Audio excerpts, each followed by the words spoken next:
Program Perencanaan Persalinan dan Pencegahan Komplikasi atau P4K.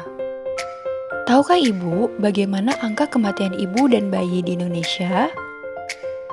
Berdasarkan pencatatan Program Kesehatan Keluarga di Kementerian Kesehatan, jumlah angka kematian ibu atau AKI meningkat setiap tahun.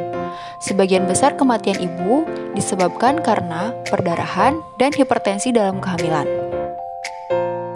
Selain itu, angka kematian bayi atau AKB di Indonesia juga masih tinggi.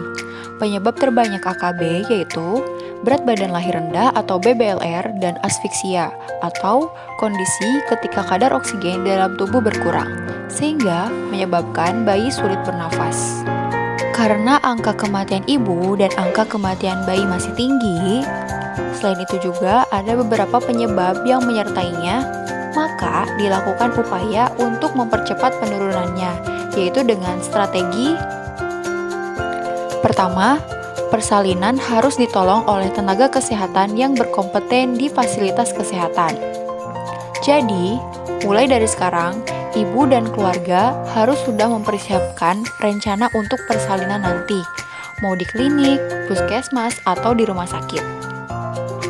Kedua, setiap komplikasi obstetri di neonatal mendapat pelayanan oleh tenaga kesehatan yang kompeten.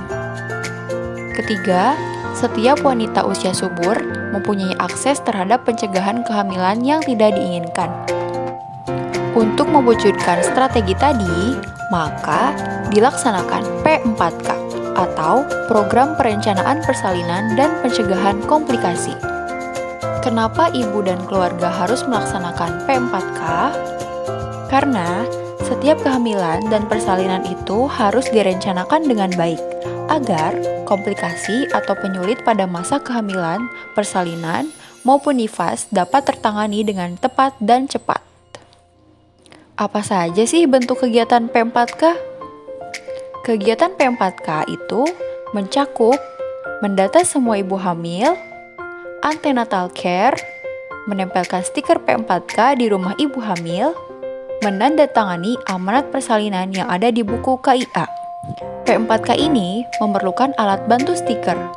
Stiker P4K yang telah diisi lengkap dan ditempel di rumah ibu hamil agar mudah dipantau oleh tenaga kesehatan dan kader atau tokoh masyarakat. Setelah mengisi stiker P4K, dilanjutkan dengan menandatangani amanat persalinan. Amanat persalinan adalah persetujuan antara suami atau keluarga dengan tenaga kesehatan untuk menolong persalinan dan pencegahan komplikasi. Lalu, apa sih isi stiker P4K itu? Ibu dan keluarga harus mengetahui tanggal taksiran persalinan atau kapan hari perkiraan lahir. Siapa yang akan menolong ibu ketika proses persalinan? Boleh bidan atau dokter, karena sekarang tidak boleh ada ibu yang melahirkan ditolong oleh dukun atau paraji.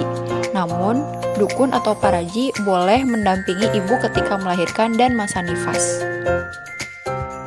Lalu, di mana rencana ibu mau melahirkan? Ibu bisa memilih di klinik, bidan praktik, puskesmas, maupun rumah sakit.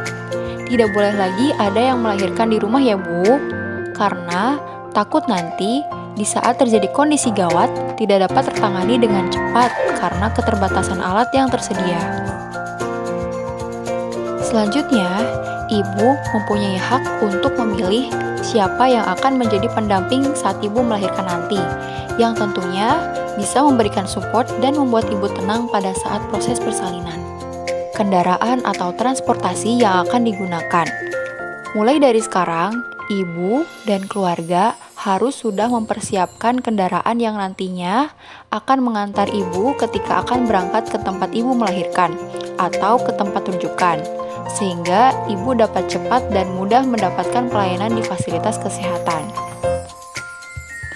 Dan yang terakhir yaitu calon pendonor darah. Jadi, ibu harus mengetahui terlebih dahulu golongan darah ibu sendiri, lalu mencari anggota keluarga yang memiliki golongan darah yang sama dengan ibu. Kenapa hal ini harus dipersiapkan? Apabila terjadi hal buruk, misalnya ibu terjadi perdarahan sehingga memerlukan transfusi atau donor darah, maka dapat dengan mudah mendapatkannya karena sudah dipersiapkan sejak awal siapa calon pendonornya. Tentunya kita semua tidak mau hal tersebut terjadi, namun tidak ada salahnya dipersiapkan sejak awal. Mari dukung program perencanaan persalinan dan pencegahan komplikasi atau P4K agar persalinan aman dan selamat.